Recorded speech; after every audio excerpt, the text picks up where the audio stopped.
আজি মোৰ মন হৈছে অতিকে ব্যাকুল।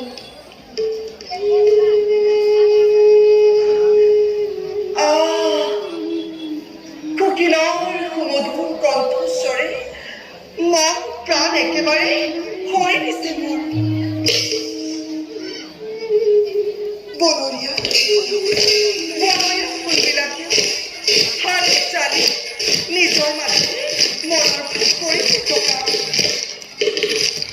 হে ভগৱান, তোমাৰ যে কি অপূৰ্ব সৃষ্টি প্ৰভু, তোমাৰ যে কি অপূৰ্ব সৃষ্টি।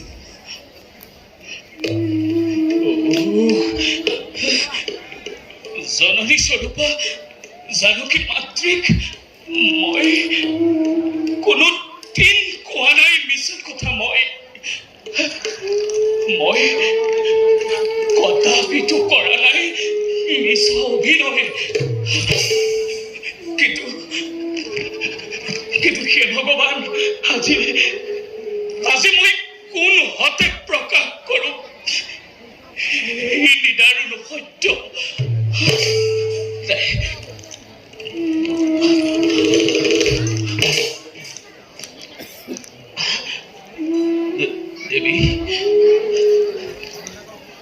দেৱী জানকী,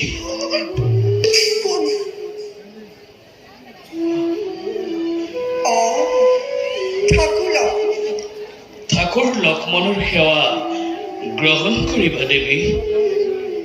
উঠা উঠা লক্ষ্মণ, চোৱাচোন কেনেনো সুন্দৰ এই ৰাজভৱন।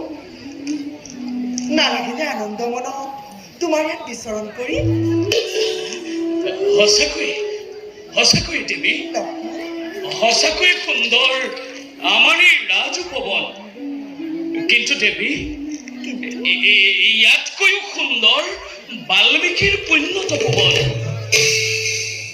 হঠাৎ ল'লা যে তুমি বাল্মীকিৰ পুণ্য তপোবনৰ কথা? নবুজিলো লক্ষ্মণ। দেৱী, লক্ষ্মণ, দাদাই আদেশিছে তোমাক বোলে বাল্মীকিৰ পুণ্য তপোবন দৰ্শন কৰাব লাগে। কি ক'লা লক্ষ্মণ? দেৱী, দাদাই আদেশ কৰিছে তোমাক? হয় দেৱী। বাল্মীকিৰ পুণ্য তপোবন দৰ্শন কৰাবৰ হেতু? হয় দেৱী। জানা